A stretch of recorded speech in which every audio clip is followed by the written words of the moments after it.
We need to put that system that you're enjoying where you live in our land, because we believe that our people deserve better. Our people deserve better than giving them crumbs. Today you give them $10, tomorrow €10, tomorrow you give them this. These are crumbs. We say our people deserve to live in a good environment. And that is why we're calling on you this morning, that you will join us to pull down that book of Lucifer, that singular book of Lucifer that has brought nothing but death, misfortune, underdevelopment to our people, to us, to everyone, because Nigeria, as currently constituted, is crime against humanity, and it needs to stop. Thank you. Please, are we ready with the next video? Yes, just a little bit of correction. Please, I forgot to click the YouTube button and it wasn't there before, but it's there now. So if you are watching us on YouTube, I know you've been looking for it. I'm sorry. So sorry. It should be on now. Sorry about that. We are too excited to see you guys, and I forgot. Our sister, Ambassador Akano. You see, but because everyone is speaking, everyone that knows what is going wrong, what has gone wrong, is saying something. We'll listen to her so that we'll get more information. Some of you have watched this video before. Watch it again, because each time you watch, you will hear something that you didn't hear before. Don't click out and say, oh, I've seen this video before. No. You have seen the video, but have you come out of the problem? No. So please, don't click out to go and look at a woman's breast and come back. Stay one place. We are not suffering from all of them. I don't want to call it. But stay one place, please. And let's listen to her. Thank you. Not the truth, and nothing but the truth. France remains as a member of the UN Security Council. Indeed, France today remains one of the biggest perpetrators of human rights violations in Africa. And everybody is giving it, the world is giving it a blind eye. United Nations. It is a body that's supposed to be the watchdog for human rights violations. France remains the biggest risk to peace and security in Africa today. And nobody is talking about it. France did something absolutely deplorable. Made the former colonies, because they still are colonized, sign a document which they call the Pact for the Continuation of Colonization. Did this. On one hand, we're giving you your independence, but on the other hand, sign this document that you are agreeing to continue to be colonized.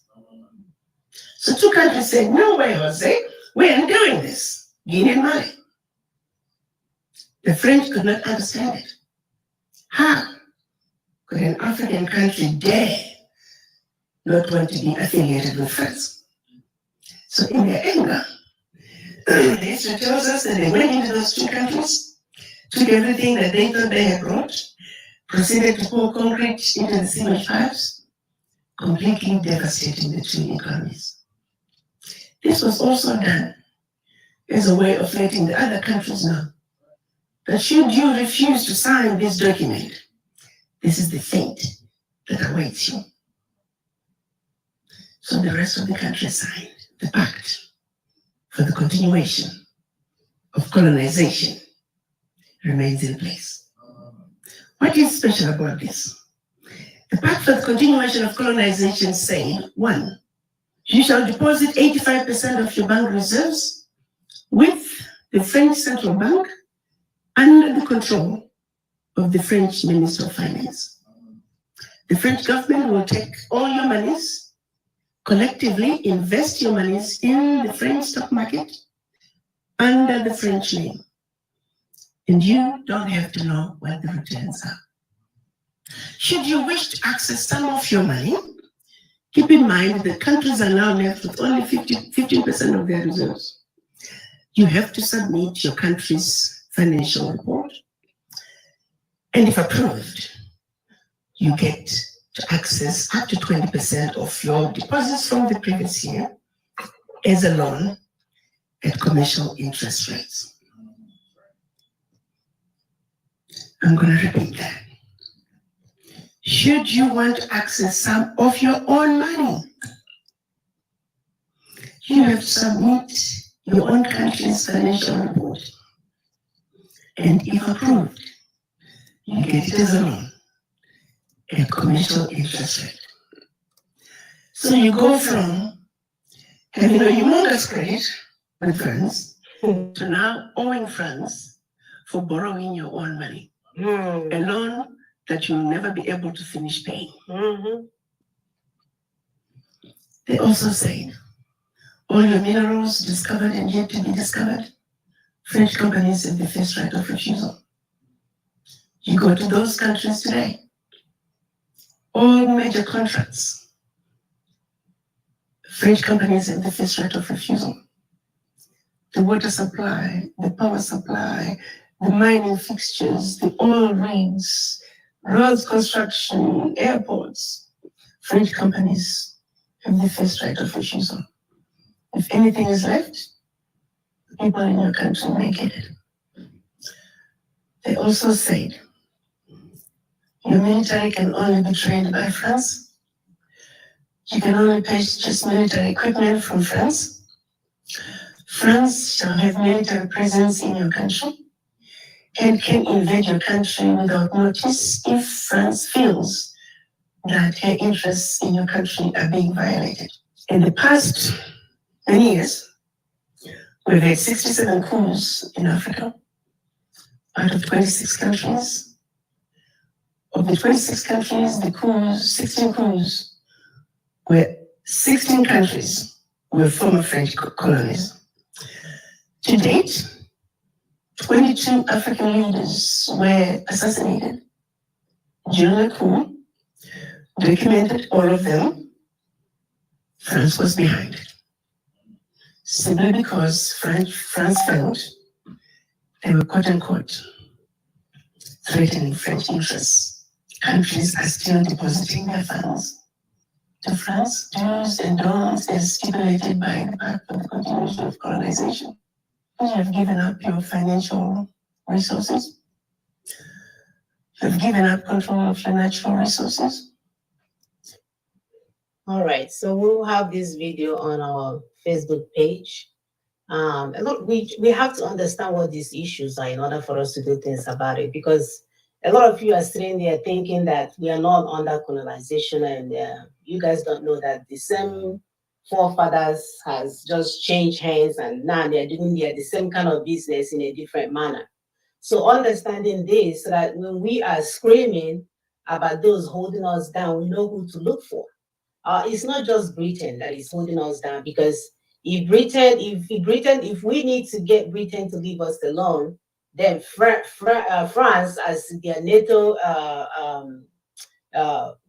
connection, with their NATO connection, will not allow you, because they are there to protect Britain. So all of them are in the same kind of business, doing the same kind of thing, just in a different manner. So understanding this piece will help us to know who we need to address when it comes to letting go of our rights, in terms of them letting go of our rights. So Dr. Arikana has played a very big role in alerting a whole lot of us that care to listen, because people don't listen to women, hey, who is that woman talking? She should go and stand up and pee. They will not hear what she's saying. So I didn't know that. If you ask me, I did not know before that France still has a stronghold on their so-called Commonwealth, because I guess those areas are the Commonwealth for the French people, whereas we, the Nigerian, and the rest of us are Commonwealth for the Britain. So they are still in business, y'all. They're still in business, doing what they need to do to support their own people, using our resources to keep their people welfare going, their retirement going, everything going, while we come to their country to clean up their private parts for their grandmothers, as if we have no brain. Go ahead, sister. Yes, my sister, as if we have no brain. When you listen to some of these things, you want to scream. The natural tendency for anybody that has brain is like, what? This is going on and I didn't even know. So it's heartbreaking for us to say this thing, and our people that call themselves politicians, church leaders, traditional rulers, or traditional criminals, whatever they're called, will hear it and not say, what do we do today to change that? Now. And that's why sometimes when we talk to some people, they feel we're insulting them. Because I have no respect for criminals, for people that want to kill others for their selfish gain. Sorry, I don't have respect for you. Because it doesn't make sense to me why somebody wants to do that. You see, there are three key tools that these people use, these colonial masters and their agents and everything, because they work together. Like Samuna said, it's not just a Britain thing. Because some people say, Britain will never allow you to go. It's not France alone. They teamed together and formed alliance to exploit others. Why can't you form your own alliance to say no to what they're doing? Because we are able. They use three tools: ignorance, fear, and military terrorism. You see the terrorism we're talking about? Yes, they started it. They are the ones that recruit people, train them. If you ever hear of any terrorists in anywhere in the world, these people trained them. Because you know what? In my village, there's no place we train terrorists. Nope. We don't even know what it is, because it's against our culture and tradition. Brothers and sisters, welcome to the program. Today we are doing a rerun show. The goal is for you to listen. We're going to be pausing the video momentarily just for you to chime in if you want to. You can leave your comments as usual, and then we will stop the video in between to have even further discussion. We can see the changes going on in the world, the geopolitical issues that we are seeing around the world, more specifically in Ukraine, or should I say in particular in Ukraine and Russia. So you see that the games that these people are playing, and if not for anything, the take-home point from all of these things that we are observing is that we have to be one. We have to be one in everything for us to even to begin to do anything about our self-determination. We have to come together and be strong. You can see they are using different kind of tools to bring us down, to do the things that they're doing. If Russia can go and take over Ukraine overnight, you can imagine what we are up against. So let's listen. Let's begin to hold each other accountable, because if not, we might as well sign our certificate of slavery for life, because that would be the other alternative. So I will continue to play. Sister April is under the weather today, so you should pray for her. She will be back next week.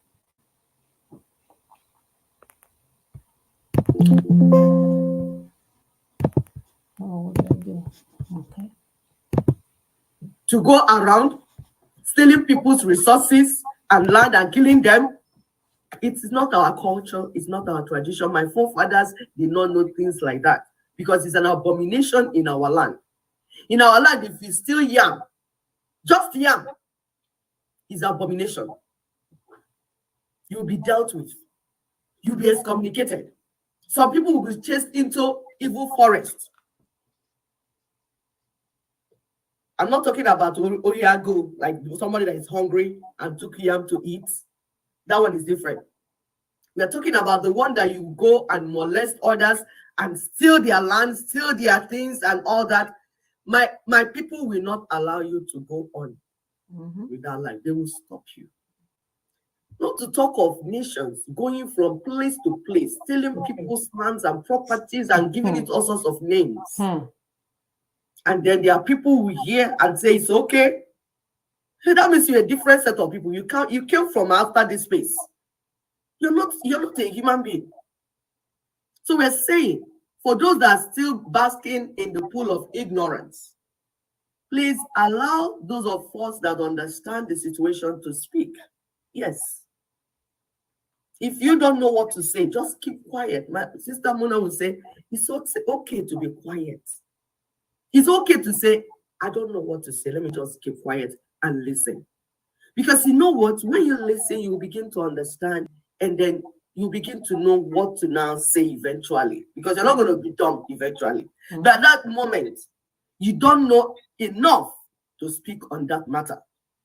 We hear people that do not know anything about constitution, about laws and all that, speak to us on things they have no clue about. I hear one day Yoruba guy. He's campaigning for Tifulugu. What did he say? He said that he doesn't know who Awolowo is, and that he did not care to know about him. All he knows is that Tifulugu is the one that multiplied gala sellers in Lagos. And because he multiplied, made our children sell more gala on the road, he is good to be president of Nigeria. Wow. And he's saying English with boldness. He said this thing that he has achieved in Lagos. He will do it again in Nigeria. So what say, see, a lot of people are ignorant. But that is not the crime. The crime is that you're speaking to us from your point of ignorance. That's where you're committing crime. Because in that clubhouse, when I was listening, I hear a lot of people like, goodness, is this guy saying this in the open? Meanwhile, he has his own children schooling abroad. While he was clapping hands. And saying that the person that made more of our children to sell gala on the streets has done well. Have you seen the height of deception that we're talking about? So we're saying we know that these people use ignorance, because when you are ignorant, you are afraid for nothing. Something you don't know, you're just afraid of it. But assuming you get informed, you will know that there's no fear in the self-determination project that we're doing. There's nothing to be afraid of. Another thing, like we said, they use military terrorism. But that can only when you give them reason to use that terror on you. How do you give them reason to do that? You see, one thing about this criminals is like they like to hide. Both their agents, their politicians, all of them, they don't want to be exposed. They want to hide everything they're doing. Just exposing what they're doing is good enough. But by the time you carry machete, broken bottle, and see military people come and say you want to attack them, they will kill you. Because you don't have equipment. You're not equipped to fight them. So you are only aiding them in their evil. They wanted to kill you anyways. They want you to live your life. They want you to run like what's that movie that one that Forrest Gump. No, the other one that I remember. They say Simba, run away from your land. The wicked uncle say, Simba, run away from your land. Run. Because when you run away, they can take what belongs to you. So they want you to run. You yourself want to run. That's what we ask of you. And that's what we talk to our children, especially those in Southeast. Please stop giving them reason to kill us. They will kill you. We know. But you giving them reason to not come and kill you is what is not okay. Anybody living in diaspora, contributing money and giving you to buy chakabula, to fight people that are coming with armored tankers. Even if you don't value your life, don't you value the mother that gave birth to you? Do you think she gave birth to you for you to just die like a millipede? Please, my people, listen to us.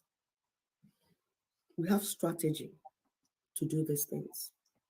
Are you surprised that when they speak, they don't mention Ninas? They dare not. Because we have closed all the doors. This thing is brain work. We have closed all the doors. That anyone they mention, a trap will catch them. We set traps every corner. It's like when you're chasing ewi in my land. My people, ewi is an animal. I don't want to call it in English. It's ewi, we call it. So learn it. When you chase it, you have to close all the exits. Then put trap in the other place. So that as they run here, they will not enter the trap. Nina set trap for all the evil people everywhere. Yep. So as they run around, they're the ones that will fall into trap, not us. Because we are using their own laws, their constitution, their whatever they set, we are using them against them. So if they ever attack us, it means that they're in support of what we are doing and what we're saying. Because that's the only reason you can attack me for saying the truth. I saw one woman that they were beating in Sokoto. He said, how dare you say something against the senator? Yes, because the senator has made himself Lord over us. That's for him to be able to do that shows that what we're saying, that 1999 constitution that we're saying that is fraudulent, that means that what we're saying is true. So anybody that attacks Ninas, we fall into the trap that we have set.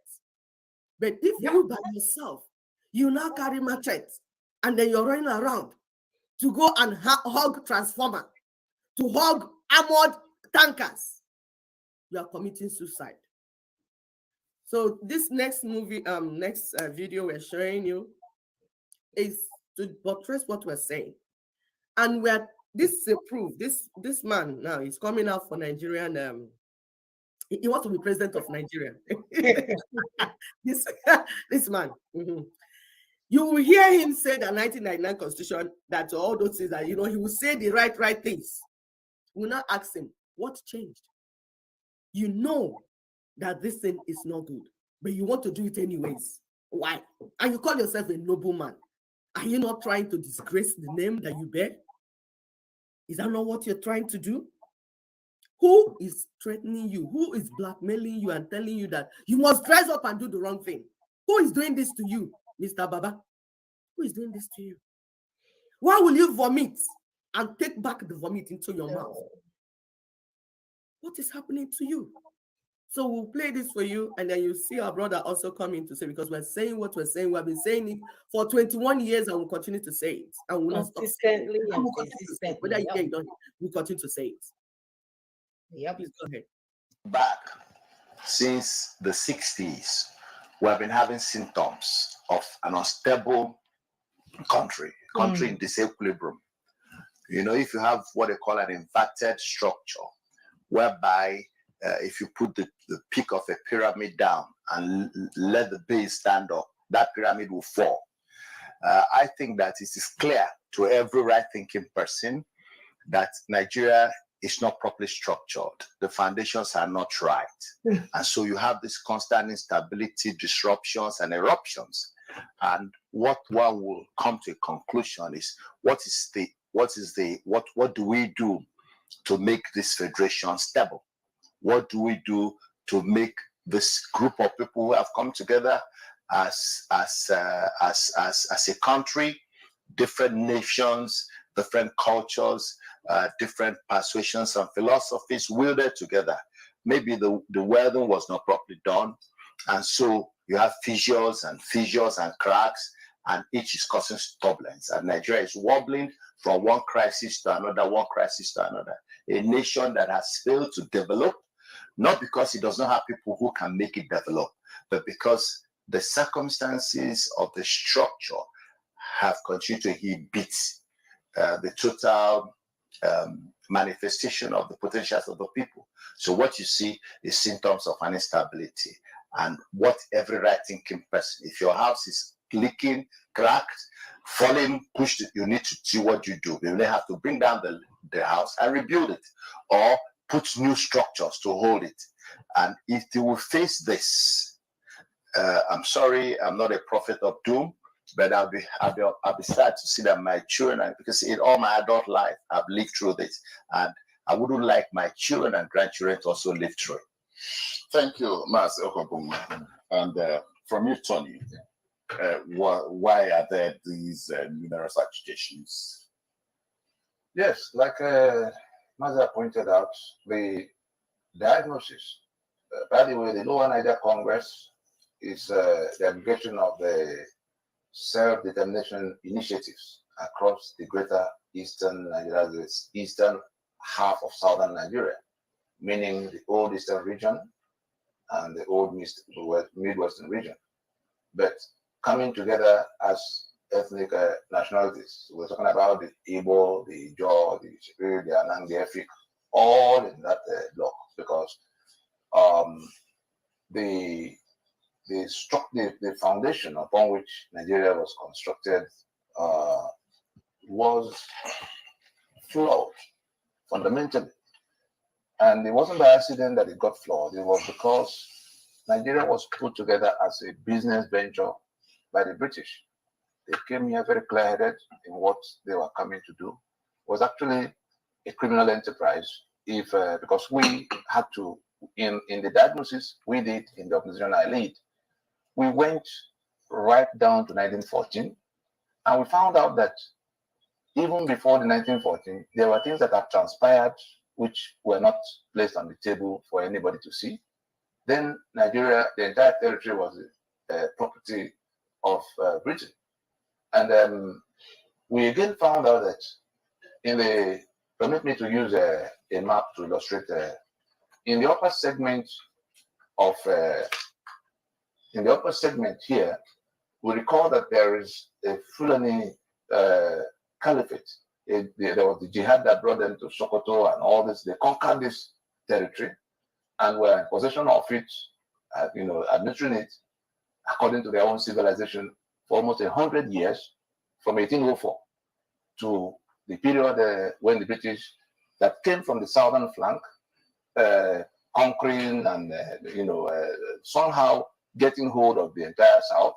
And it was in their push towards north that they met the same caliphate that had reached the Ilorin and Benue belt, and because the two came from outside, they were here on a common mission to get what they can get for themselves. And like two robbery gangs that had to cooperate, against a common target, the joint venture, what they did between themselves became a joint venture. The name of that joint venture is Nigeria, and it was formalized in 1914. What was sold to us as amalgamation, what I'm saying is backed by documents in black and white, which we got from the archives that were hidden from our fathers. I have been face to face with people like Noho in course of this project to ask whether they knew about all of this. And it turned out they did not know, because many of them were not born, not even Azikiwe. And on the basis of what they agreed to do together, the foundation was so laid to put that caliphate in charge like an agent, because the British knew they would leave at some point. And they were resisted so fiercely down south. You remember the Oba of Oron Bini, you remember King Jaja in Okobo. The whole number of the resistance was such that they already made up their mind what to do with people from one part as against people from the other part. And what came out as amalgamation was merely an annexation of southern Nigeria to northern Nigeria. And if we recall, I'm sure many of us must have heard about the Southern Lady of Means that was to be available to the northern side. And coming from that point in 1914, of course, it was celebrated, the amalgamation in 1914 was celebrated by Grand Dobas in Zungeru and Sokoto, whereas it was protested in Lagos. The people who knew, because nobody was told in the South. It was only the North that knew that such was. It was a German newspaper that leaked it. The amalgamation that would be announced on the 1st of January 1914 was a German newspaper that leaked it on the Boxing Day of 1913. That's the day after Christmas. And people, there was nothing they could do. The announcement came, and there were protests here. There were celebrations there. What was the significance of that? Because one part was going to take hold of the assets of the other part, and the part that would enjoy that was that north. And it was something the British had to put in place and nurture all the way to when they might have to leave. And they made permanent arrangements that will be permanent even when they leave. So as at 2018, that joint venture is still cutting away 3 million barrels of crude oil every day against the will of the owners and sharing it over the heads of, and nobody from among the owners is on the table of signing. Nope, nope. That is another level of criminality. So we'll leave this video in its entirety on our Facebook. And when we tell you guys that, this plan is ongoing, this is the same, it was never supposed to work. That's why they're sitting there thinking, what kind of people are you guys that they will put you all together like a bunch of animals and you're there playing nation and country and republic and everything else. They don't even understand this. They're sitting there looking at what manner of people are this? It wasn't meant to survive. It wasn't meant to last. Even with the video we played last week, because it's not just our brother Tony saying it. The guy that was narrating it was saying how Nigeria will never work, how they have different segments of people and different segments of operation, that it will never work.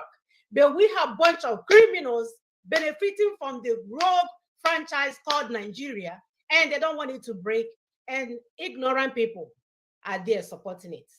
Even some of our women will go and tie wrapper with a picture of a criminal on top of it and be sharing it because she got a box of onions. We have done all manner of stuff. And then when we commit all these blunder, we go to church and start praying and fasting to undo what we have done to ourselves. My people, doesn't even make sense. Doesn't even make sense. How can we be running in circles, chasing our own tails? At some point, you will be dizzy and you will pass out.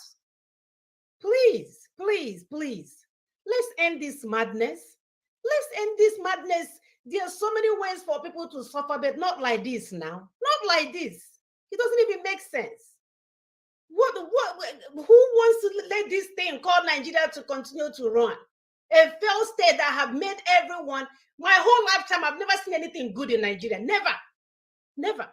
So if I die tomorrow, that's it for me. Never, never, never, never.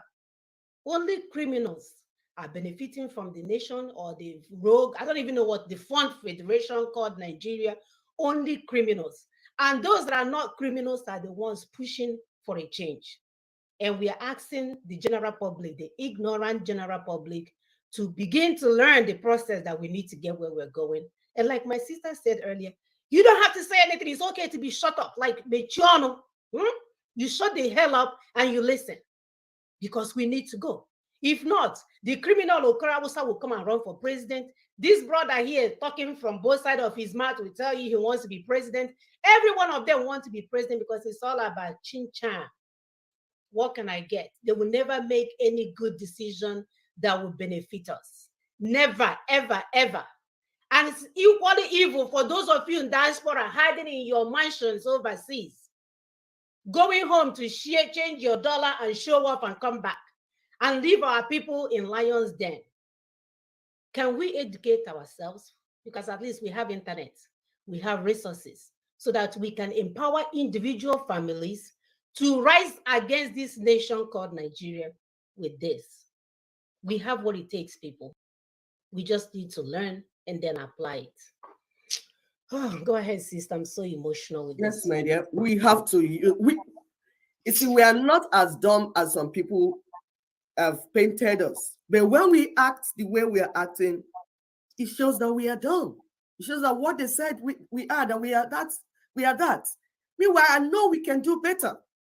And you know the unfortunate thing, that while our people were running up and down, ignorant, running over the world, like scampering everywhere, like mad people, that the Fulanis, we are strategically following what their forefathers put in place for them for 200 years. In conjunction with their British enterprise. Exactly. Because look at it, there are two rogue groups. The British and all those people who want to steal our land. They now found agents, a minute group of people that they could use, and they form partners, and they have been doing that.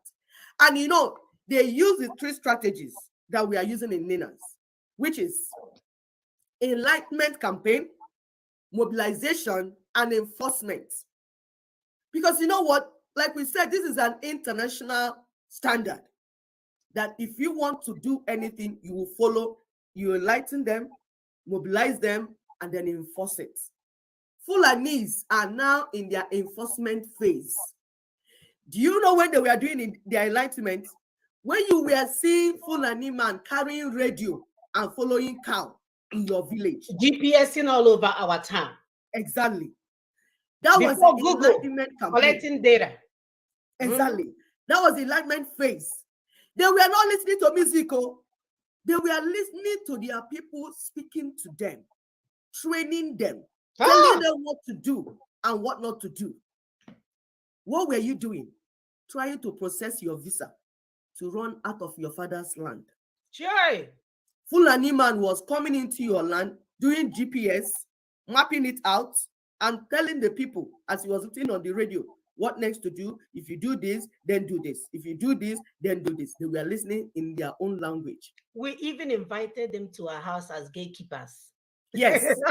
Yes. And then some people say, the doors open, they begin to hear Iban and say everything. Exactly. And then some people will say, the Fulanis I know do not kill people. Oh. We used to work together with them. We used to go to the farm. And then when we go to the farm, they see us. They say, the cow, move, move, move. They say, hey, cow, move, move, move, move. They say, no, the Fulanis, we know we are peace love, you know. These are our old people saying these things. People that are holding us in this, their political structure. Opening this mouth in public and saying, the Fulanis, we know, are used to loving people. Oh. They will move the cow, oh, and they tell us, move cow, move cow, move cow. And we tell them, move cow, move cow, move cow. Can't you use your brain? Can't your brain work? That they did this thing in phases. There was phase of enlightenment. They were enlightening their whole people. Because we're saying, how is it that every Fulani that you give birth to, once they come out, they start carrying gun? Somebody had taught them over time. And then they began to mobilize them. Say group by group, go to Kaduna. This group, go to Jos. This group, go to Southeast. This group, go to Southwest. This group.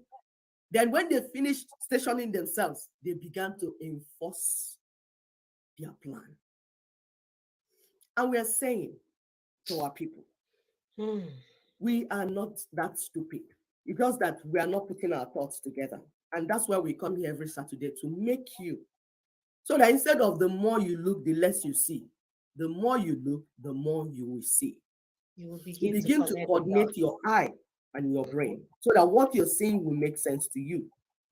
So they are enforcement phase. We are also in mobilization and enforcement phase with Ninas. And we are begging people that are walking up and down speaking English to stop.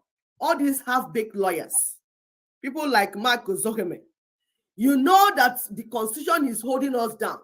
Then you went to collect money so that you will free your criminal that you're battling with over there. It's all about money. We know. You people know the truth, that you want to make money from the pains and sorrows of our people, especially the ignorant ones, the ones that have refused to follow instruction. But they will rather fall into the trap of Fulani Caliphate. And then the half-baked lawyers and criminal lawyers will make money from them. Even Bruce Fein that you brought from America, he told you, he said, if the Constitution is the problem, they all know. So why are you still following these wicked, greedy politicians? These naive and gullible traditional criminals, traditional rulers, yes, that's what they call themselves. Can't you understand that these are agents of the colonial masters? Benefiting. Or are we talking about the crooked pastors and priests who have become so spiritually empty and unrighteous that occultic people have taken over the land and are still taking over the land? These people are trading in the name of God. The house of God has become a business center where our politicians go to sell and trade their lies. Sure. Who set it up? Your pastors, your priests, your bishop. They opened up a business center and they will bring in these political criminals to come and sell their lies to you. And then you will buy. No wonder the land is full of evil. The land is full of evil. And these people, after stealing all the money that they are supposed to use to develop our land, they will come with their vainglories, celebrating stolen wealth and bloody money because our people cannot differentiate between good and bad. Not anymore. This one we say Ezego. This one we say this. The way they spread the money. They're no more spreading naira, they spread dollars. And you're not asking yourself, where are they getting this money from? It is your money. The money that was meant to build schools, build your roads, hospitals, give you a meaningful life. They shared it among themselves in their group and in their caucus, like coven, because they're all witches and wizards. They have a coven. They share all this money. They come in public and they spread it. And you are clapping. We are saying, please stop being stupid. Yes, you stop being stupid. This brain that is inside here, it's meant to work. That is why we are not walking on 4 legs. You see our hand and leg. There's a difference between us and animals. God that made us to walk on 2 legs and stand erect so that we can see what we're seeing and plan. Our brain is on top of our head. But our people are walking with their brain down. We say, stop that. Stop all these people that come with their inordinate pride, celebrating their achievements in the face of pain and sorrow of our people. Can you stop celebrating these criminals? Can you stop? Because these people are the ones working against what we're doing. Why? They know that if this thing we are working on stands, which it will, they will not have that type of opportunity to steal all that money and start doing what they're doing in public. Nope. Have you asked yourself, why is it in America they don't come to spread it everywhere? Spread what? Why is it in America they don't come and bring bundle of money as that? Before you finish, FBI, all of them will come and check where you got the money from. Yep. That's a system that works. An invitation for check. Yes. For check. Once they see you, they're like, okay, can you come and we just, because what you did just brought yourself out and say, see me. And they will see you because there's a system put in place to see you. They will see you. Please, we are begging you, for the sake of the children that you're giving birth to, those children that you're popping out of your womb every minute and every second, for the sake of those children, join Nina's movement and begin to reason with your brain. This is another person that I want to show you again. These are the politicians. We are not clapping hands for him yet because we have been deceived severally. They will say the right thing in the morning, in the evening, they will say the wrong thing. 1 minute is this, 1 minute is that. But when we are showing you Kingsley Moghalu, for those that don't know who Kingsley Moghalu, if you see how he's talking, his mouth, somebody said, did you see his mouth? He said, he's talking as if he's even lying or as if his mouth is not moving properly. Can you see? I said, okay, let's not look at his mouth. Let's just hear what he said. When we are presenting for you to hear that, we are telling you that they all know the truth. We have told people last presentation, we told you, mention his name. We told you that they know the truth. Yep. And then the things you are sharing to them, they're hearing, they're watching us. That's why he made this video. But it is your responsibility to take him accountable, to hold him accountable, to say, Kingsley, Professor Kingsley, now that you have said this thing, why are you not joining Nina's in getting the structure pulled down, the evil structure pulled down so that we can put the right structure? Then if you want to now become president, you can become after that. Not before. Not before. It has to be after. Listen to Kingsley Moghalu with his own mouth tell you the truth as it ought to be. My name is Kingsley Moghalu. I know that it looks like it's all over for Nigeria. Can you but I'd just like to remind each and every one of us that working together, we can stabilize Nigeria and make it a prosperous country. But in order to do this, we must all come to the table and address what the fundamental issues are, which is injustice. Nigeria needs a fundamental constitutional restructure. There is no other way out. else, there is a very strong possibility that the country can implode. If it Cheerful. does, Well and done. it does so Performer. violently, it will not be pretty. War and violence do not yield any real benefit for the normal man or woman in our country. It means disruption, it means economic dislocation, it means refugees, it means hunger, starvation, and all kinds of things. And if that happens, let us be very clear who is responsible. Those who refuse the opportunity to fundamentally restructure Nigeria, giving it a truly new people's constitution. That's what we need to do. Let's begin that discussion before it is too late. But let's not give up hope. And on the other hand, we cannot have the peace of the graveyard. I don't believe in illusions. I don't deceive myself. I'm very pragmatic. We will and we can face the problems that are facing us, and we can overcome them. But I don't believe in the peace of the graveyard, and I don't believe in violence. Both are extremes. We want justice. We want prosperity. We want jobs for our youth. That's what we want. We need a leadership and a constitution that can give us the kind of leadership that this country desires. My. You see, maybe he's saying this, maybe his pounds, born on a London on a US, his dollar and pounds is running low. So now he's talking constitution. They will say, brother, come back, let's give you your own cut. We are not even playing anymore. And this is what we want our people to understand. When we are persistent for the past how many years now, we have every Saturday is constitution. We're telling you guys that's what it is. That is the key issue. Do not let anyone tell you otherwise. Any problem that you have as a Nigeria, whether your marriage is crumbling in America where you're hiding because you and your husband are lying to yourself, sending money home, and your useless brother is overusing it and causing you stress, whether you have kids that are jumping out of the window when you're working 20 jobs at night to keep things afloat.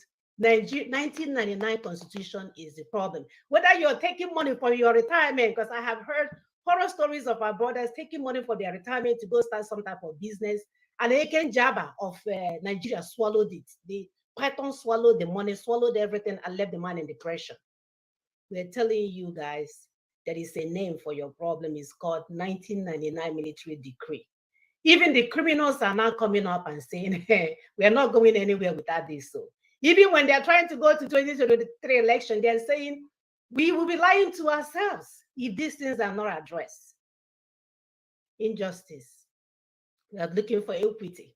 All these things that we've been lamenting on this show, if those things are not addressed, the Fulanis will deal with you guys bumper to bumper every chance they get. That's why they can come and tell you that the oil in Bayelsa belongs to Jigawa because the British criminal enterprise has given it to them. And they signed it. And as long as you answer that name, Nigeria, that means that you agree to their mess, because that's what it is, a mess. You're agreeing to that mess. So we welcome those that are waking up. You know, we may be tough initially, but we do appreciate those that are waking up and having that honest conversation. What we don't want is to see you're behind on some type of channel show next week saying something else. We are looking for consistency and persistency. Go ahead, sister. Yes, my dear, we are looking for consistency and persistency. We can't be going back and forth like crazy people because we're not crazy people. And for those that are asking, what can we do? We say yes. It is your responsibility to hold the human operators of 1999 Constitution accountable. I'll repeat. It is our collective responsibility. Nobody is doing it. It's not UN, it's not EU, it's not Israel. No, it's us. We that are under the yoke of this evil caliphate. We are the ones that will hold those operating 1999 Constitution in our land accountable. They are your villages and your communities. They're there. The first group are political parties. Those that are coming to your neighborhood to do political party. We are saying that political party has become a sin.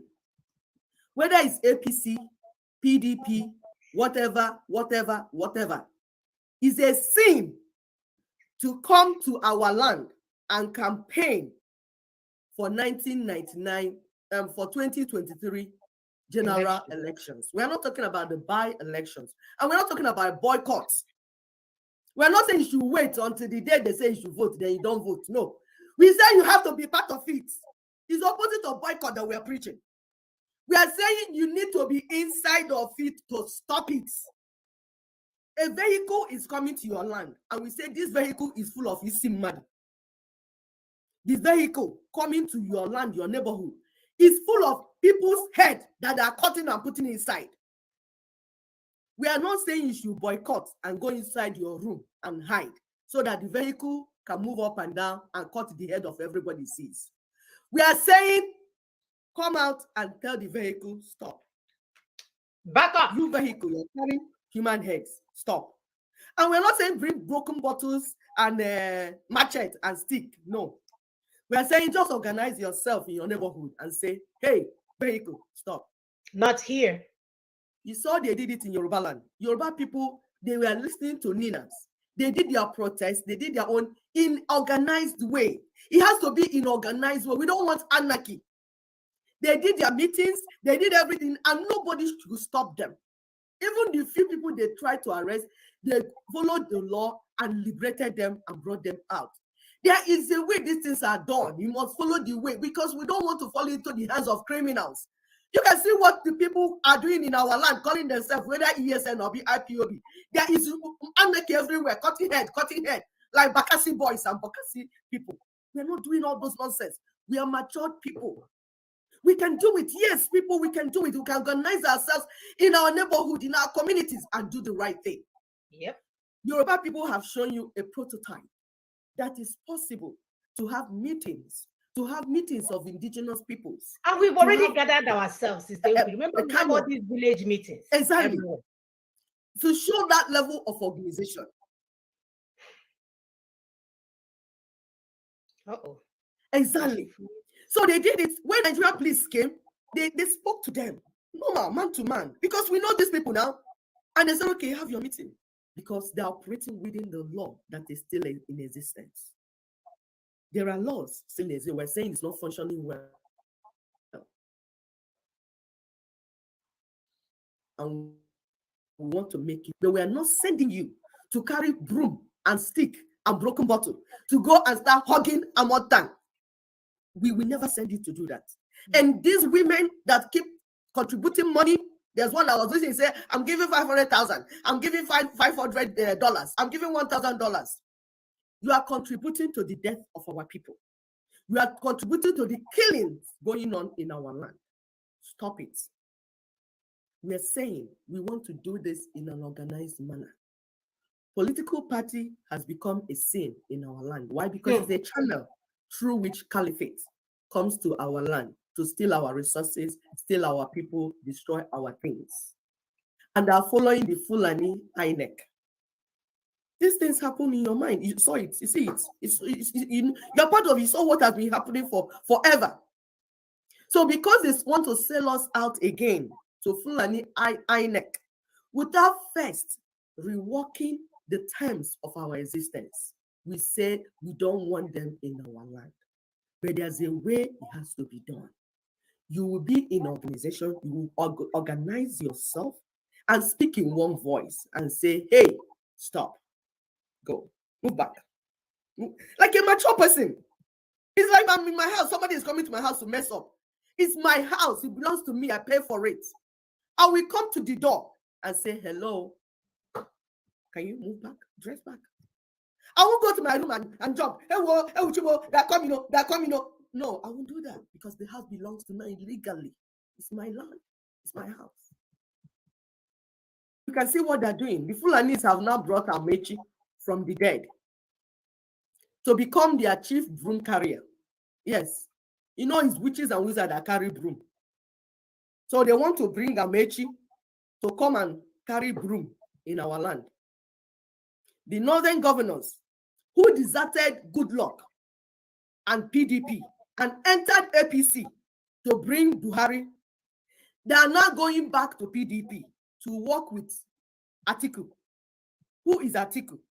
Another Fulani man who inherited late Yaradua Senior, the senior, his estate. It's called Intel in Port Harcourt. This money we are talking about, this estate we are talking about, is in the tune of $300 million. So we're not talking about small money. Abiku or Atiku is the one that inherited it.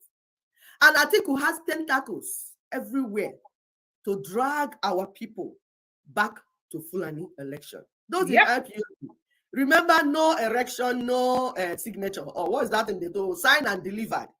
Signed, delivered, and Sealed, signed and delivered. Signed and delivered. Is this Atiku that gave them the money to come and lie? What? Everything. Yes. So they brought him again to come and do that. So now they're moving so that they will drag us into it. Another thing, they know that Amaechi is very greedy. He's greedy enough to be loyal to the people that are killing his people.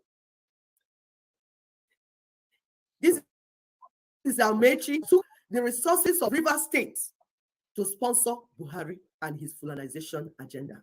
What baffles me is that this Amaechi is not from a community.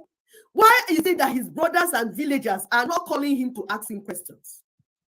You see, these people, because we tell you that what the Fulanis are doing is very calculated. Either way, either APC or PDP, they want to ensure that Nigeria is kept together to the detriment of the owners of the land. Yep. So why is it that the people, like Amaechi, his people, are not calling him to ask him questions? Are we talking about Tifunibu supporters?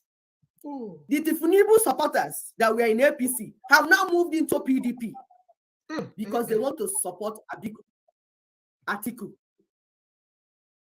Why Tifunibu goes to London for medical checkup the 20th time? Because Tifunibu and Buhari, they have apartment in London hospital where every minute they will go to rest.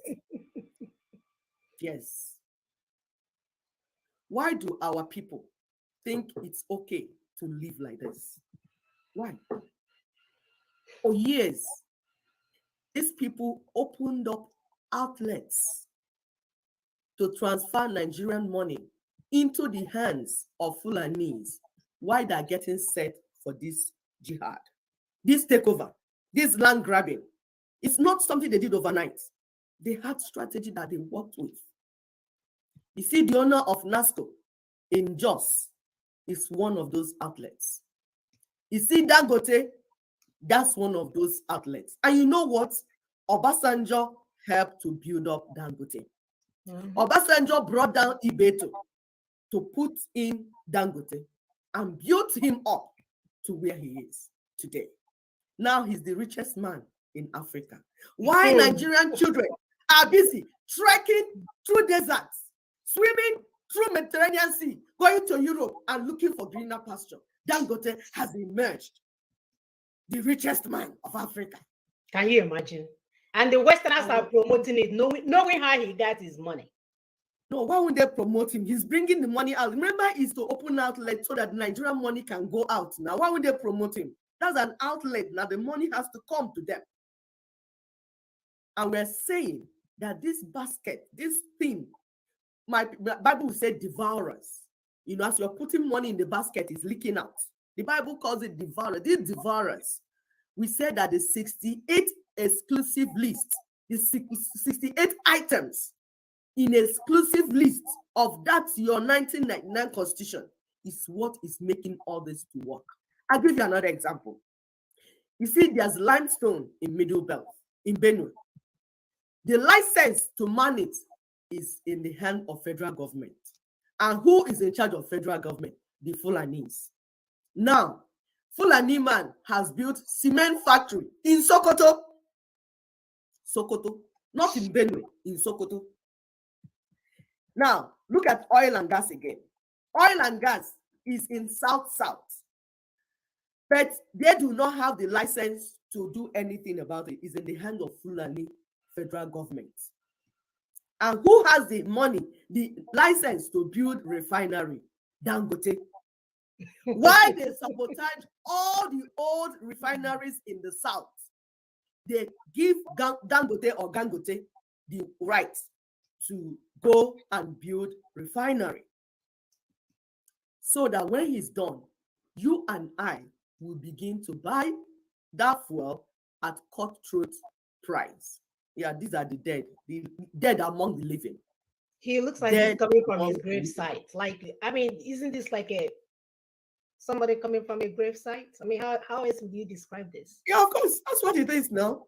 But our people, are they understanding it? Are they understanding that these are the men killing us because they're dead and they want all of us to die as well? All this evil are going on while our governors and senators watch. Abaribe will say, I'm not part of the government too. Yet he was voted to be part of the government to represent us. But he said he's not part. So we're saying it's time to begin to hold them accountable. To hold somebody that was voted to go and represent us, say you people should hold him accountable. Our governors and senators should stop watching why evil overtake us. We need to begin to think otherwise. They should not watch evil swallow us. Why they are busy taking turns on who to go to Sokoto to tie scarf. When they go to Sokoto, they sit on the floor. They tie them evil scarf. The witches and wizards scarf. If you want to represent us, you better be on our side. I'll give you another example. Guns and bullets are in the hands of Fulani federal government. How to use it is also in their hand through police and army. It's their hands. And how do you expect your governors to protect the people where these things are in their hands? Dangote does not go through customs at the ports in Lagos. He does not pay tax either. But he brings in goods that will compete with the goods that you Nigerians are bringing in. You that pay taxes and pay custom duties. How can you tolerate this evil one more day, let alone whole year? Are we talking about maritime? Are we talking about Navy they built in Kano? Are we talking about dry seaport in Kaduna? While Amechi is connecting northern Nigeria to Niger, he does not think that Akwa Ibom and rivers need to be connected to Lagos to boost their economy. Does not think so. All roads connecting state capitals in southeast, south, that will help us to move goods and services are in the hands of Fulani federal government. Which means that for those lands, those roads to be built, they will have to wait for the brain-dead Fulani elites to give permission for that to happen. Meanwhile, state roads, the governors have to go into bushes and into forests, trying to construct roads for the people to pass. It makes it more difficult. It makes it more expensive. And then the people will turn around and start blaming their governors for not working. I'm not saying that they're working. I'm just telling you, showing you all these bottlenecks everywhere right there that this 1999 constitution have put in place. You can go to the road of Enugu-Onitsha road. At a time, that express road was supposed to be a dual carriage. At a time, one side was full of forests and different wild animals living there. On express road, though, there's supposed to be dual carriage. That's saying we can't do this anymore. We can't do this anymore. You need to be part of this change that we are preaching, not Buhari's chain, because the chain that Buhari talked about was not change, it was chain. What we are preaching is that you can be a change agent. Join Nena's movement. Listen to our brother talk to you again. Thank you. None of you can deny that what I'm saying is the truth. You know it's the truth. But either you won't write it, or you're too cowardly to speak it, because you want some favor here or favor there. So because you can't talk, you are muzzled I'm not. I'm a free black man. And I didn't come here looking for a handout. And I really don't think you need one.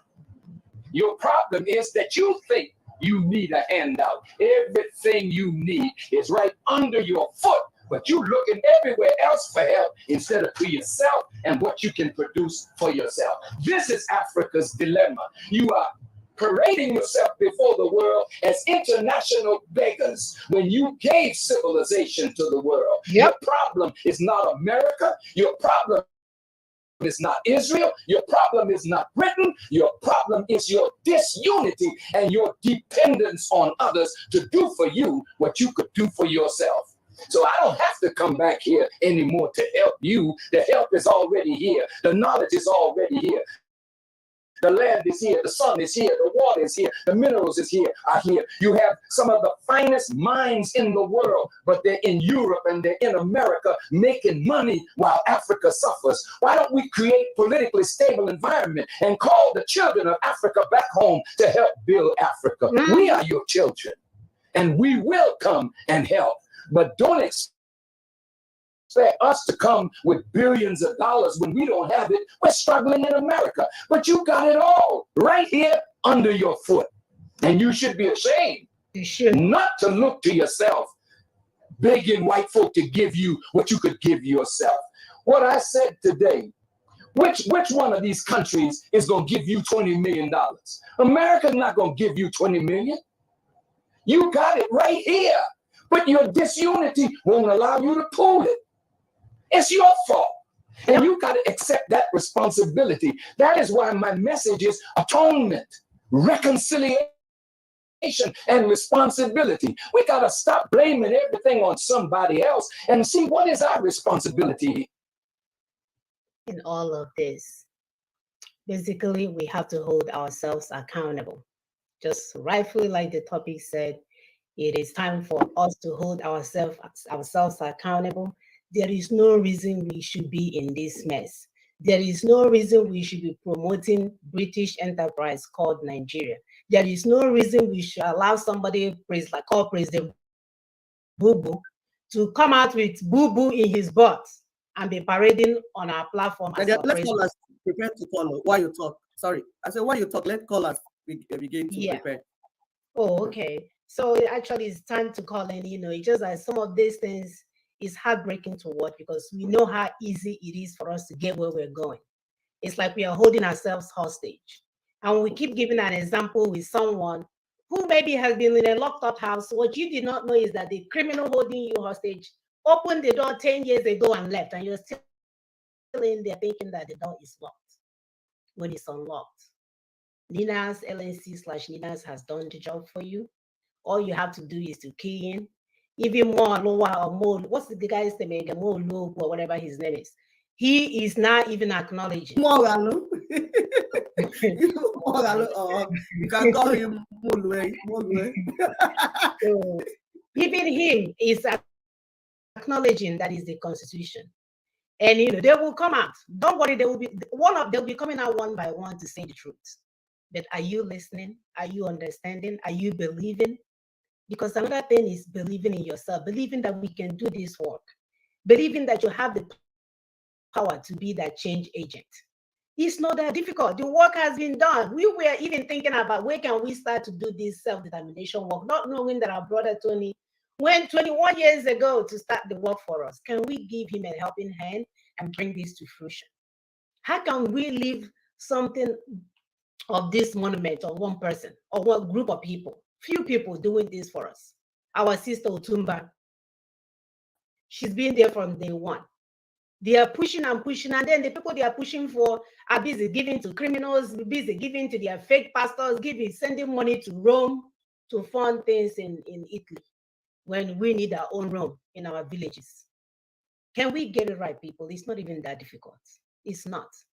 Do you know that if we have a home that we are proud of, it will make you can sleep well at night. For those of you that have sleep insomnia, sleep problems, you will be able to sleep well at night. All you have to do is to join hands. Whether you're using your time, your resources, or your treasure, there is something that you can do. We have broken it down for you. 3 things that you can do to promote this movement, so that if your village people understand it, your kinsmen understand it, or should I say your family, then your kinsmen, and then your village, and then your city and your town, we will stop these people from making fool of us and using our money for their own gain. I ran into a young guy, a nephew of a former governor. And this young boy with his Rasta self told me he's going to be the president. He's only high schooler. He said he's going to run for governor through his uncle when he finished. 1 minute that I met him, because they believe in criminality. So the phone number to call is +1 774 +1 774 our brother Obiedo, he's so funny. He said that this guy is smoking his mouth is dry or something. That was so funny. He's referring to the Moolua guy, whatever his name is. So it's time to come in and give your contribution. If not, we have the question of the week ready, and we are ready to give out the card, the 1,000 naira recharge cards today. So, but you can call in. We made it easy today, but come next time, it's going to be a little bit difficult. We want to make sure people are actually paying attention. Especially, it's only for those back home. So if you're in diaspora, don't even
waste your time. Don't call us. We are not giving it to you. We are giving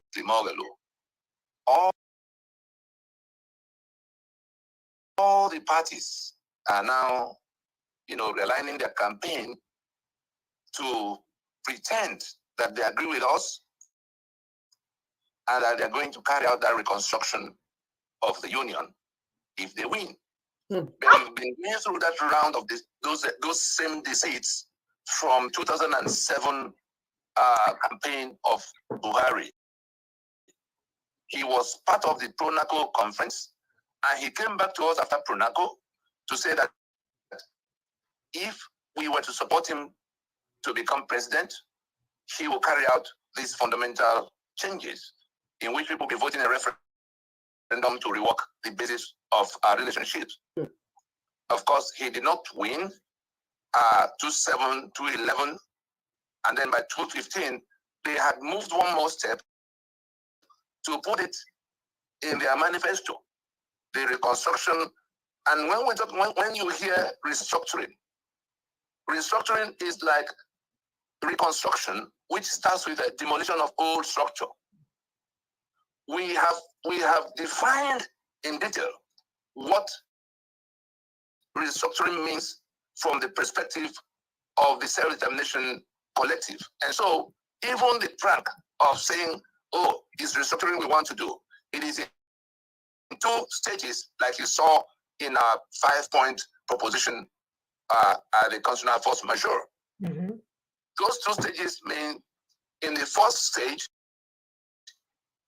those who will study, those who will form any kind of union will have to commit to union, because the collapse of the constitution, the 1999 constitution, the reason we have faced it so unrelentingly is that the collapse of that constitution is the end of the union of 1914.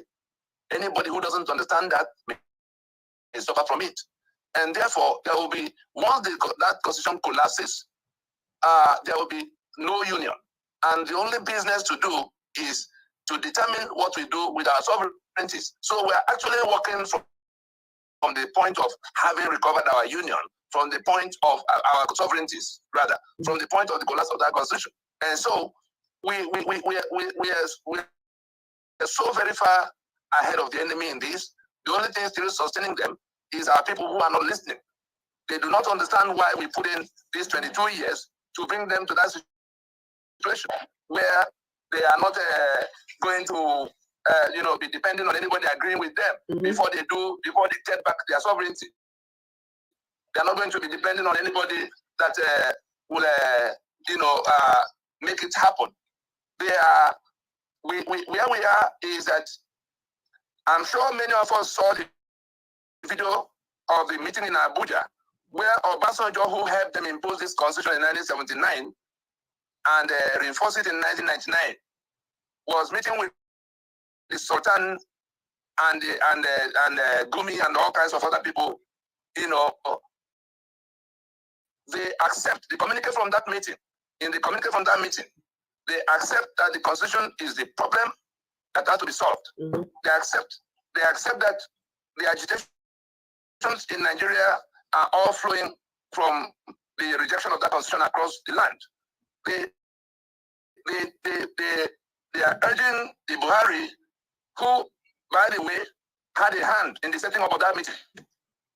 I happen to have been invited in writing to that meeting, but we found out a few things, and it was the decision of Ninas not to be available in some corner. When the government is ready to talk, they will come in the open and not pass through Obasanjo and Sultan and all kinds of people in between. Mm-hmm. And so I'm reporting from the background information of why they called the meeting. The backbone of the caliphate has been broken. That is why the Sultan was in that meeting.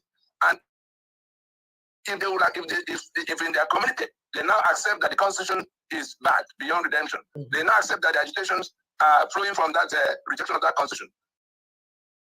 They now ask that those who are doing agitation should no longer be criminalized by government, rather that the government must call a meeting of what they call a reconciliation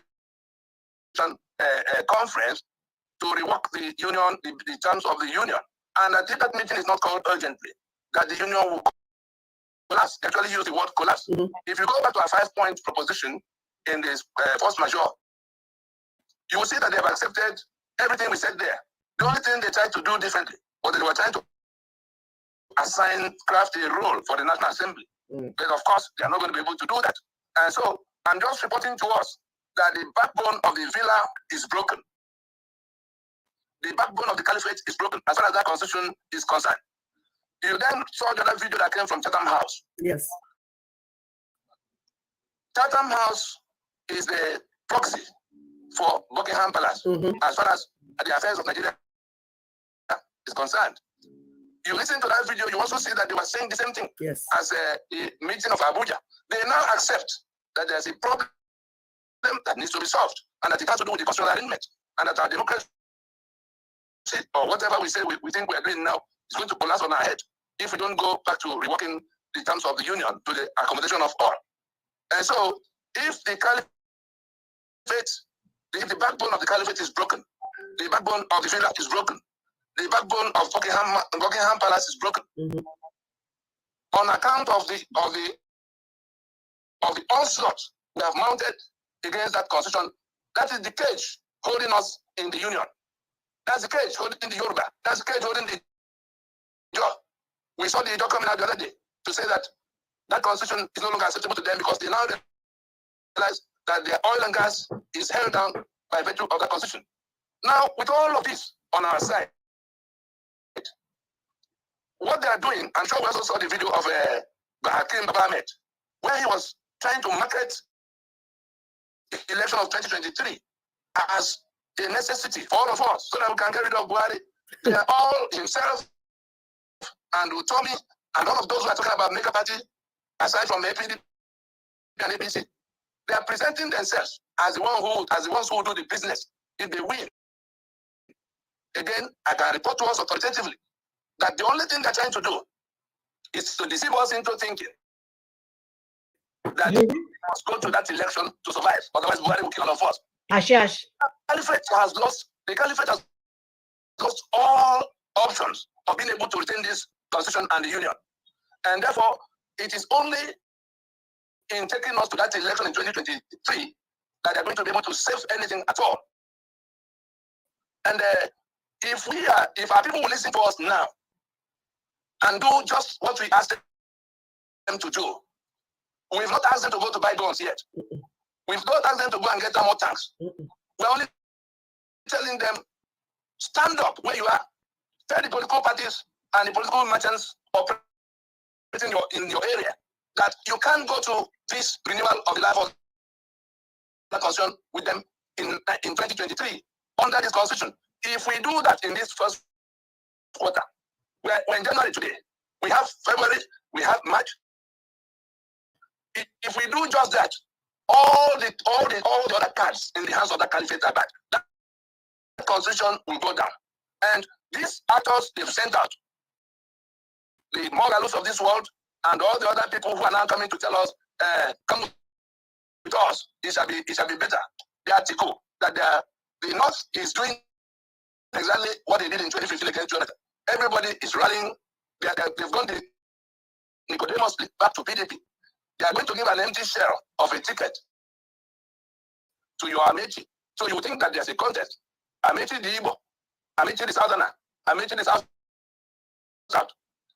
APC the ruling party. You think that there's a contest. But they're the ones you will all forget that is the Fulani that is printing the PVC they will give out. Is the Fulani that know where they want to go. You saw the governor the other day lamenting that if power should slip out of their hand at this time, that they'll be thrown out of the union. That's their fear. And so they go to get an article that had pretended about this matter before. I can tell all of us listening now. And in the coming days, we go back to national TV in Nigeria to say it again.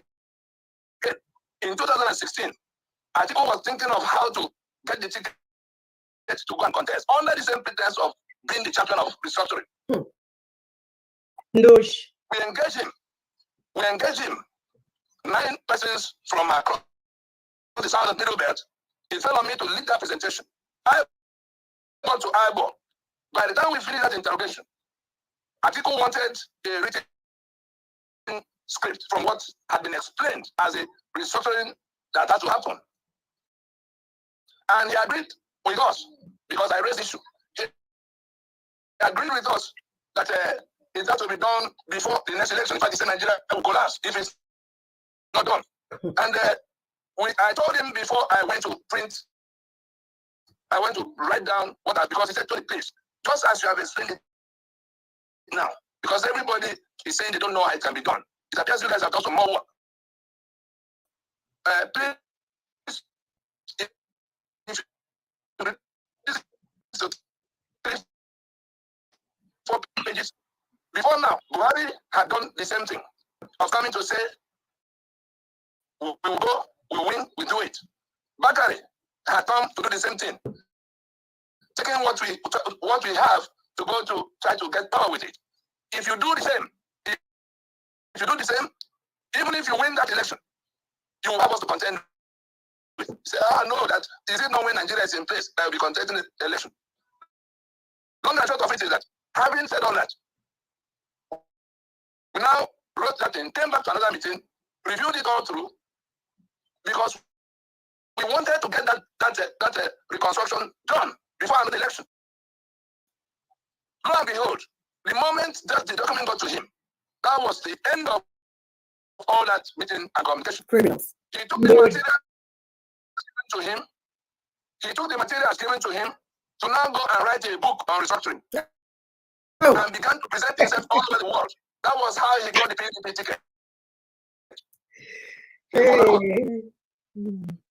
And I whispered to the leaders of the party, including lieutenant colonels at the highest levels. I whispered to them that this is what has happened. Atiku does not believe in the restructuring, in the reconstruction that may return anybody's sovereignty to them. What will he do? What he is talking about begins and ends with the National Assembly. And we have explained it to him, which was why he didn't come back to us. The first call I got from his circle was the day after the convention in Port Harcourt, when he had deceived the PDP into giving him the ticket, in the belief that the overwhelming demand for restructuring will give him victory.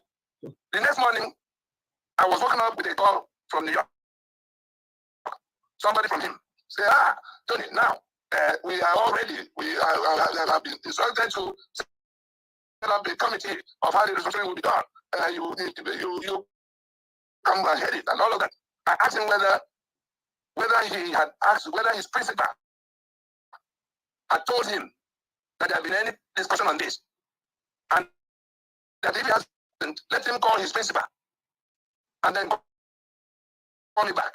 He never returned, he never called back because, of course, his principal must have told him that I said to them that I said to him in 2016 that if he used the material I gave to him on this subject matter to go to get power in terms of getting tickets from any party to contest and win, that I already know he is not committed to anything outside the Fulani interest. Atiku is Fulani through and through. And if I hadn't engaged him, I would be wondering whether he was ignorant or he was anything else. I can tell us authoritatively that he is not at all interested in solving the problem in the manner that can solve it for us. He's still thinking of something to drag us to National Assembly that is under their own control. He hasn't changed. And so all of them who are coming to pretend in one form or the other that they agree with us, but only after the election will they do. I can tell us that they are criminals. Yes. But I can also report to us happily that we are in a better position to prevail by preventing them from getting to that election because there are so many dangers ahead. The ones who are conducting the election can actually delay the election and assume emergency powers. The reason I'm making this call now is that our people are still counting everything as an election that will produce one winner or the other. I'm sure we remember when Malami wrote a memo that was leaked. A memo in which he was advising Buhari to suspend the constitution. The people we're dealing with, the caliphate, they have all kinds of options. They can actually pretend they're going to election with all of us and delay the election and assume martial powers that will suspend that constitution, keep the union intact, and allow them the opportunity to use the guns they have to properly conquer all of us in the name of managing the crisis they create. That is an option to them, open to them.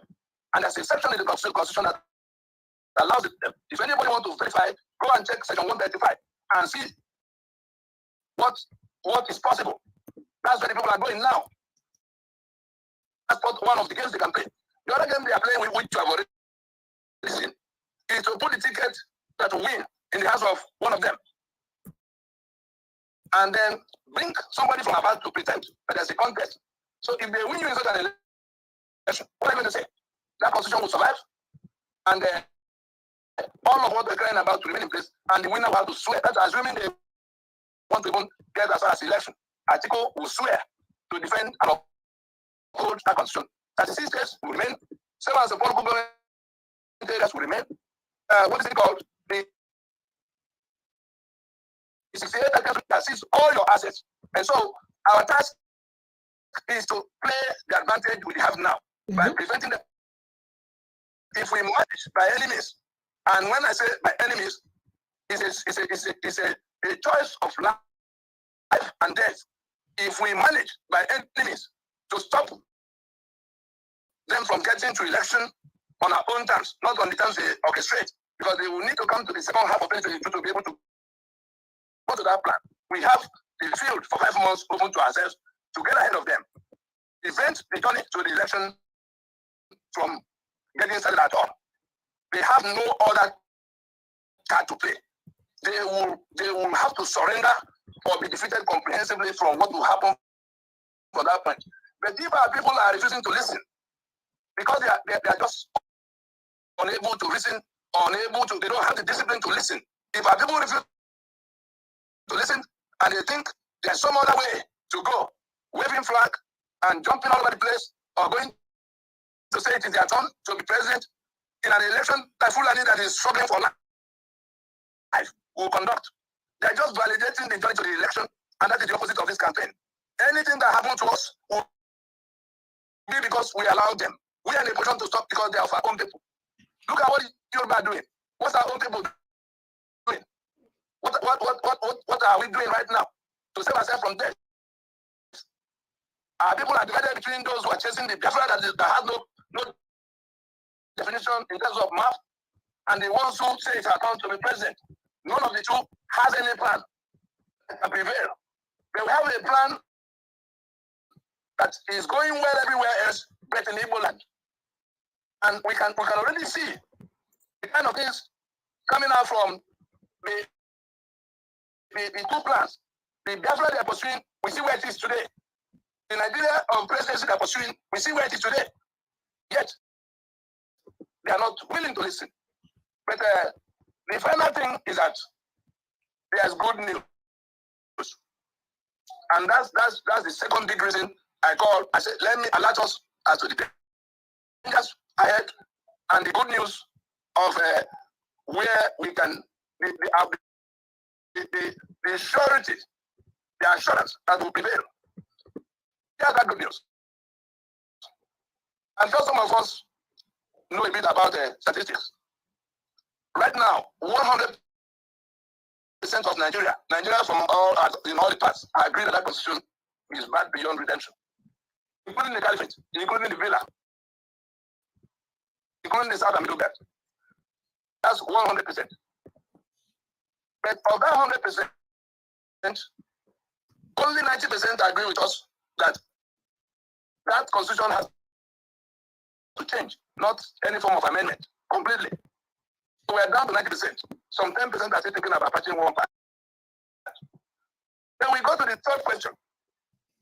Of the 90% that agree on two items, that the constitution is bad, that it has to change, we have 2/3 only that agree with us that the National Assembly is not the one to do the change. Nope. We are down to 60% from the 90. The other 30% are still pointing towards National Assembly as the ones that will do the business. They agree with us that the document is bad. They agree with us it has to change, but they are thinking National Assembly should do it. And we have only 60% that agree on all the three. The document is bad, the document has to change, and the National Assembly should not be the one to do it. Now, of that 60%, the one that is now an emergency is that 2/3 of that 60%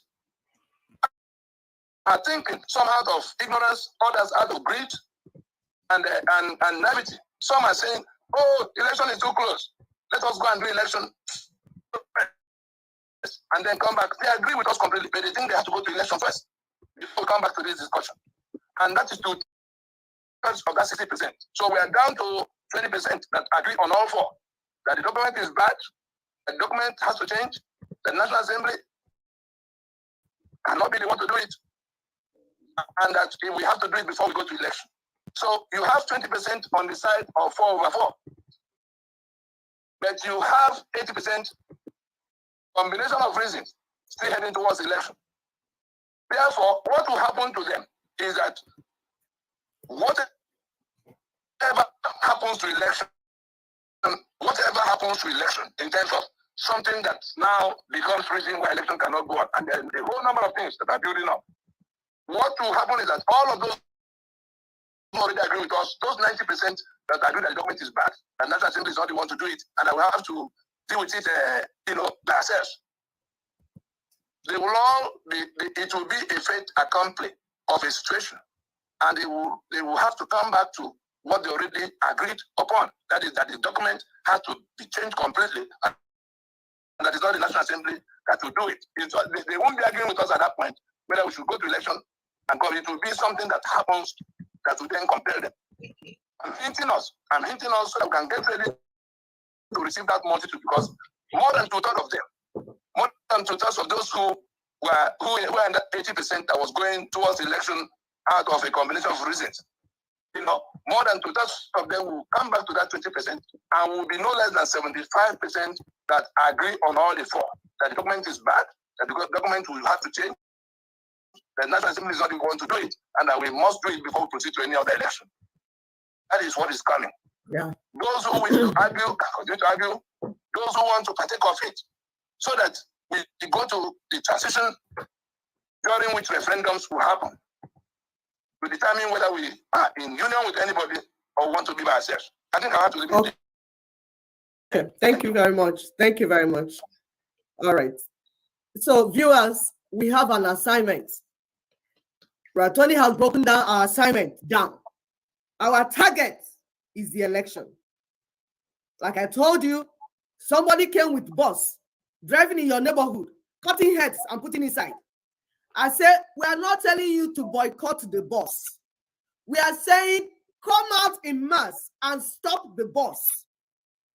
If you want to enter inside the bus, enter, get the driver out of the seat, get the bus, put it away from your neighborhood. It is your responsibility. That's what we're saying. You listening to me. For those that are saying, when are we having referendum? Stop being stupid. At least not on the platform here. Because this platform will not tolerate stupid people. If you come stupid and you're ready to learn, fine, we embrace you. But if you come here and you're supposed to embrace truth and knowledge and you're displaying your stupidity, we do not want you on this platform. Please, please, please, we don't have time to waste. We want to address especially those that are running around with this their Biafra stuff. The new one now, they have introduced Juju. Now they have brought a Juju master inside their midst to start killing them. As if the one the Fulani military is killing is not enough. They want to now bring Juju to kill themselves. And we appeal to especially the women, the mothers, the ones that call themselves women. Can you stop being stupid? Because women are not meant to be stupid. If you're in a home, a wife is stupid, everybody will collapse. Because even if the man is crazy and the mother of the children is able to still gather her children together, there will be hope for that family. Mm-hmm. But in a place where the mother of the children runs stupid along with the man, I don't know what to do with the children. It's trouble. Please, our women, you cannot afford to be stupid at this critical moment. You need to use your brain, because where we are is brain work. We say we don't want to do all the things that jeopardize our children.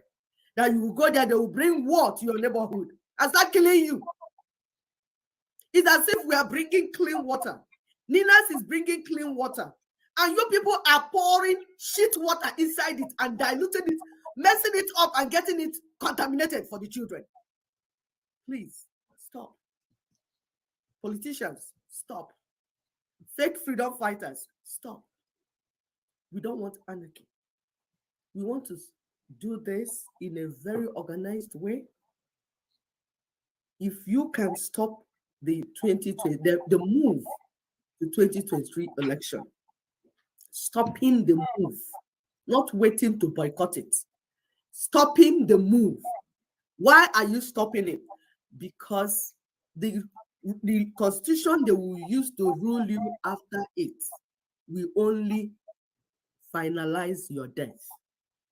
That is why we're saying you need to stop it so that we can rework our constitution, we can reconstruct. We're not saying getting a new constitution, no. We can reconstruct our existence. How everything, the local government, the state, everything will be reworked. Everything, everything. Not just bringing one, amending one, no. Everything needs to be. We are starting again from the basics. We are starting again. We need to begin again. After that, you can start your voting process and whatever you want to do. Thank you so much. Please go ahead, Sister Muna. My dear, do they even have a choice at this point in time? If you don't do the needful, you have yourself to blame. The good news about what we are doing is that time is on our own side here because we're in a comfortable zone. But every day we weep for our people. Every day we cry for our people. Every day we want more for our people. And we are looking for change agents. Those that say they want to have, mercy on what is going on. Those that want to gain some knowledge, because we don't want arrogantly ignorant fools to be speaking. Again, it's okay to be quiet if you don't know what the issue consent. What do I need to do about it? How do I need to stop it? Know that we're actually doing this. We want people to know that we're actually giving out numbers. So we'll be posting the winning numbers on our program as we go, just to show proof. Okay. Yep. So what is the meaning of NINAS? If you know the answer, just text it to that number, to that WhatsApp number, and your can you read the pin? Okay, because it was not showing complete. Oh, it wasn't. Okay, let me go back. Yeah. Wasn't sure what wasn't showing, so Yeah, I can the pin, move. like the down part of it, because we pinned a comment. The comment pin was covering it. I'm sure they saw it or heard. Oh, okay. I see what you're saying. So let me remove this so you can see. I know this happens all the time. Showing the number and the question. Yeah, it's all right. Okay now. So anyway, so here it is. It says what is NINAS and the phone number as well as our website to visit.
Lucian. Yeah, so it's setting up.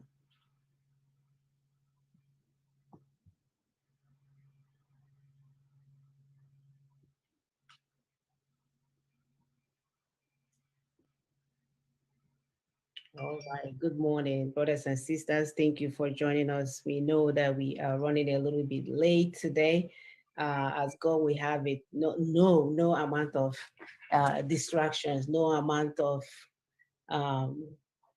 powers and principalities that can stop what we are doing. We are here to bring our people home. Our land is calling us. So join us today as we drive our point home. My name is Punachin Sag, and I'm here in Houston, Texas. I will have my sisters introduce them. Yeah, good morning, everyone. Thank you for joining us. Sorry that we are late, but the job has to be done. Get whose future will be ruined if we do not solve the problem. And so they think it's about siphoning resources. They think it's all about distraction.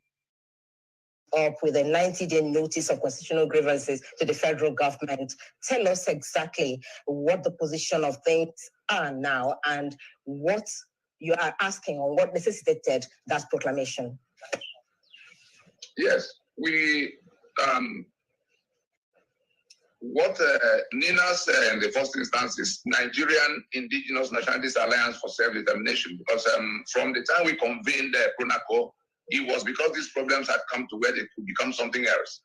Remember 2005, after consultation that lasted almost 3-4 years, we got the nationalities of Nigeria across board, including the Fulani, the George Ogoni. Everybody came as themselves. Yoruba came as Yoruba, Ijaw came as Ijaw, Ogoni came as Ogoni, Fulani came as Fulani.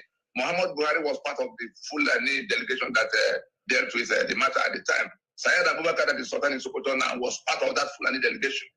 We had 164 ethnic delegations that sat around for like 2 years, looking at these matters, because our sovereignty belongs to us. We are the ones who will die or get poor or get whose future will be ruined if we do not solve the problem. And so we went as statesmen. We went, into getting into all the nitty-gritties of what had gone wrong with our union since the British left in 1960, and we got out with something that could have taken us back to being a federation, because it was all about the constitutional arrangement. But somehow, some of our people, some of those who participated in all of this, including the people running Nigeria now in Abuja, under the banner of APC, Tinubu, who is the cheerleader in their party, was governor in Lagos, very fully involved in what we were doing at the time. He's the vice president now was the attorney general in that administration. He knew everything we did. Fashola was there as chief of staff. He knew what we were doing. I don't know how they have all come to pretending that they never heard about what the issues are, so that they will have to be setting up committee after committee to examine what it is. Now, we didn't take advantage of that outcome. The US sent observer mission, European Union sent observer mission, and the whole world was waiting for us to just resolve our internal contradictions and move on. But those who are now telling us they've conquered us and that Nigeria has become so non-negotiable, went on with the escalations in the nature of the Sharia that was imposed across the 12 contiguous states of the North. Seceding from the secular union we thought we were building, taking us away from the federation we thought we were going to be, and then making it all a union of master and servant, in which everybody else will have to be killed off for them to have their way. So what NINA did, that alliance that came from end of NADECO to PRONACO to all kinds of platforms we had to manage in between to come to where we have sufficient consensus to now declare this force majeure on the Constitution, because the Constitution is a social contract. The 90 days we gave was to enable the federal government to bring itself to the table of discussion.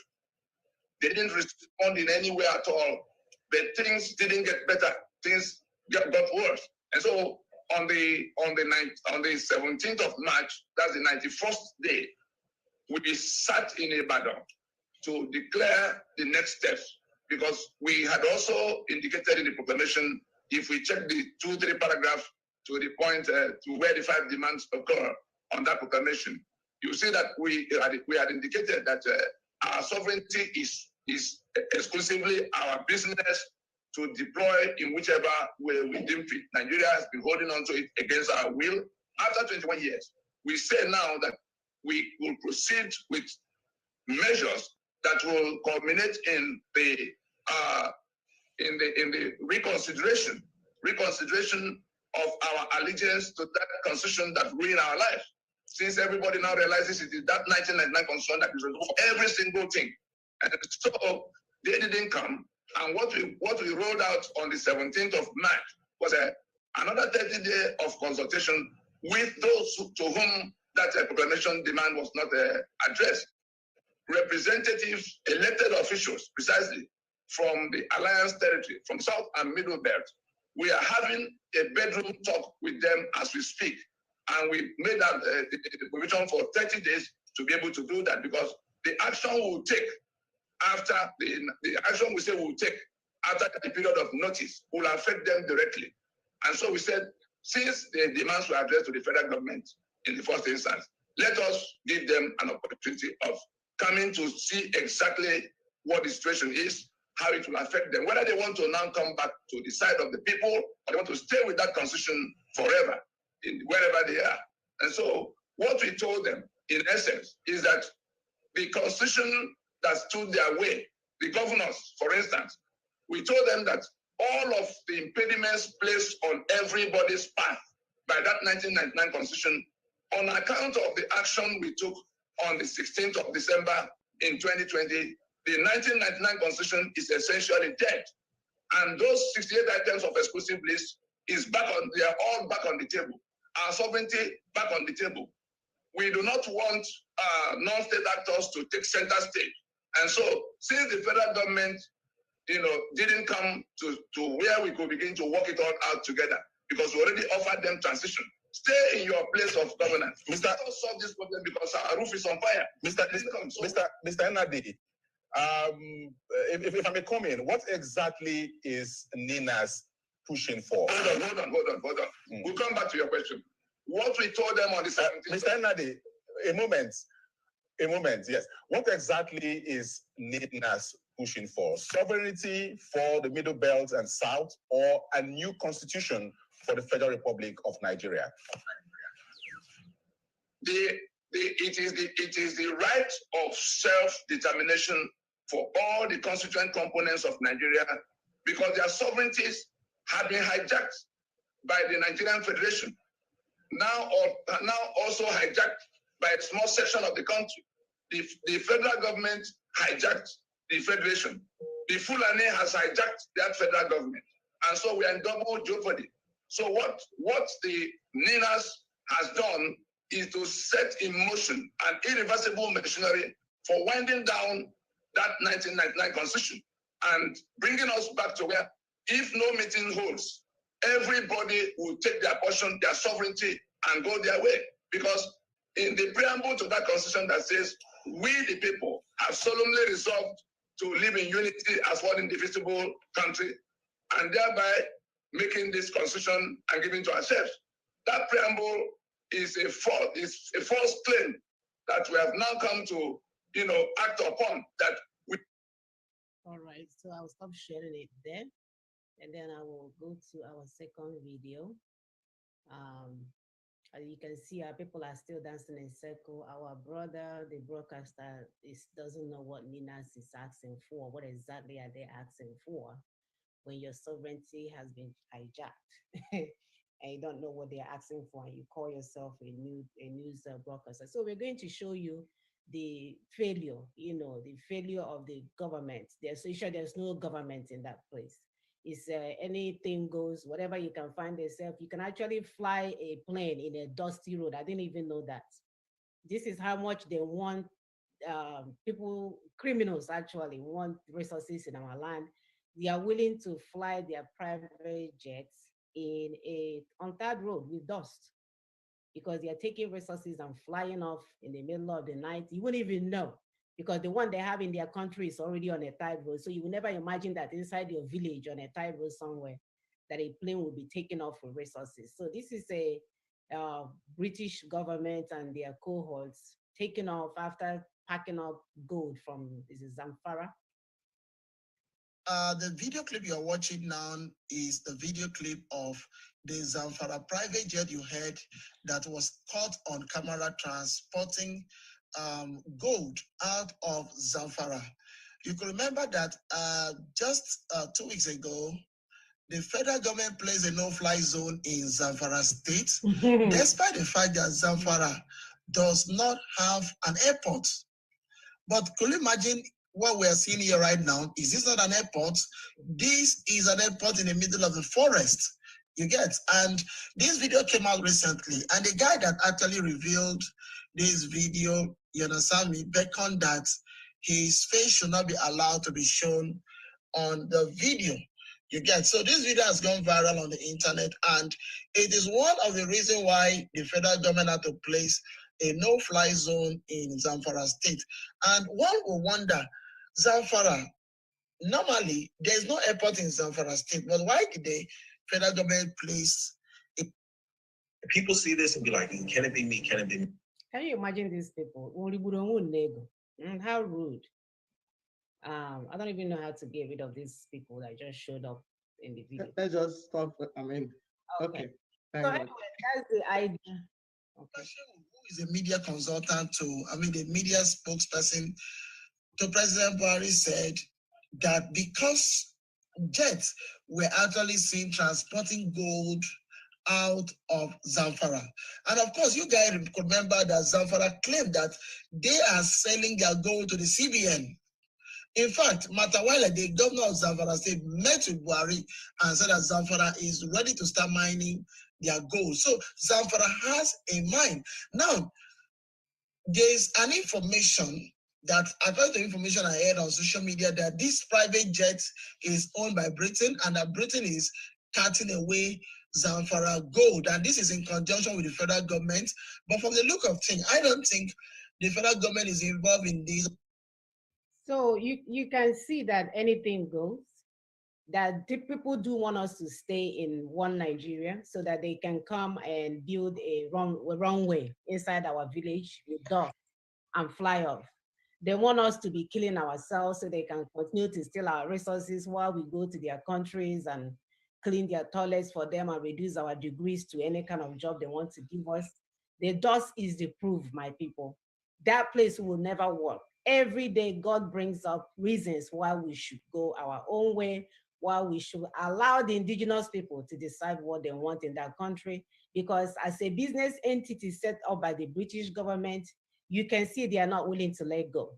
We are the one that will have to take the bull by the horn and put it in the right place. There is no other way. There is no two ways. Sister, please. Oh my God. Hey, aeroplane flying in Potopoto Airstrip. Oh my God, that is just so scary. It doesn't make sense at all. Anyway, Nigeria is indeed an ungoverned space. It's a rogue state for breeding all sorts of illegal activities like illegal mining, human trafficking, arms deals, terrorism. That is what Nigeria is known for. Who is digging this gold? The gold is being dug by Britain. What? Who built the Potopoto Airstrip that a plane could? I've never seen that before. Wallahi, I've never seen that before. A plane could drive like, I've seen where they are pushing plane to start for the engine to, but for a plane to drive through a Potopoto Airstrip, that is so crazy. That is to tell us that these people, they have hijacked not just everything that we own, they've hijacked the country. And guess what? This gold in Zamfara belongs to Zamfara, while the oil in Bayelsa belongs to Jigawa. People, get that going in your head. Anyway, there are satellites that can monitor illegal mining activities, like border monitoring, detection, illegal airstrips, maritime safety, and security.